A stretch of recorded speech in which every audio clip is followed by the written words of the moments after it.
নমস্কার, পাকা তাল দিয়ে আমি আজকে মিষ্টি বানাবো। প্রথম থেকে শেষ পর্যন্ত ভিডিওটা দেখবেন। দেখুন আমি কিভাবে তালটা ছাড়িয়ে নিচ্ছি। একটা গ্রেটারের সাহায্যে এভাবে রসটা ছাড়িয়ে নিয়ে গ্রেটারের সাহায্যে রসটা বের করে নেব। তালের বীজটা আমি 10 মিনিটের জন্য জলে ভিজিয়ে রেখেছিলাম। 10 মিনিট পরে এভাবে গ্রেটারের সাহায্যে রসটা বের করে নিয়েছি। তারপরে এবার রসটা ছেঁকে নিতে হবে। তালের রসটা ভালো করে ছেঁকে নিয়ে এখন এক বাটির মতো কড়াইতে দিয়ে দেব। একটু নাড়িয়ে নেওয়ার পরে স্বাদ মতো লবণ, 1 চামচের মতো ঘি দিয়ে দিচ্ছি। আর সুজিটা দিয়ে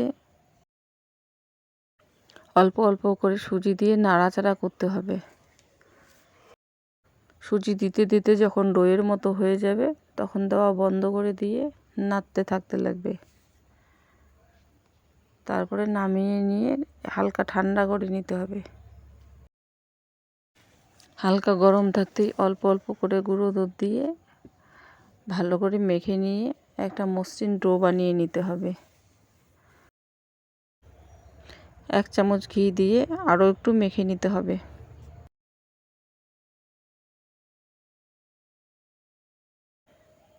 কিছুক্ষণ মেখে নেওয়ার পরে রেখে দেব। আর এদিকে শিরা বানার জন্য কড়াইতে জল, চিনি 1 বাটি আর জলও 1 বাটি দিয়ে শুধু চিনিটাকে গলে নেব। 2টো এলাচ ফাটিয়ে দিয়েছি। আর যতক্ষণ চিনিটা গলে না যায় ততক্ষণ নাড়াচাড়া করতে হবে। চিনিগুলো গলে গেলে শিরাটা ঢাকা দিয়ে রেখে দিতে হবে। সুজির ডো থেকে অল্প একটু লেচি কেটে নিয়ে চমচমের শেপে বানিয়ে নিতে হবে। একই রকম করে সবগুলোই বানিয়ে নিতে হবে।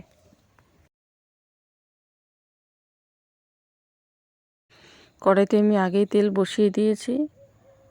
তেলটা মিডিয়াম গরম করে নিয়েছি।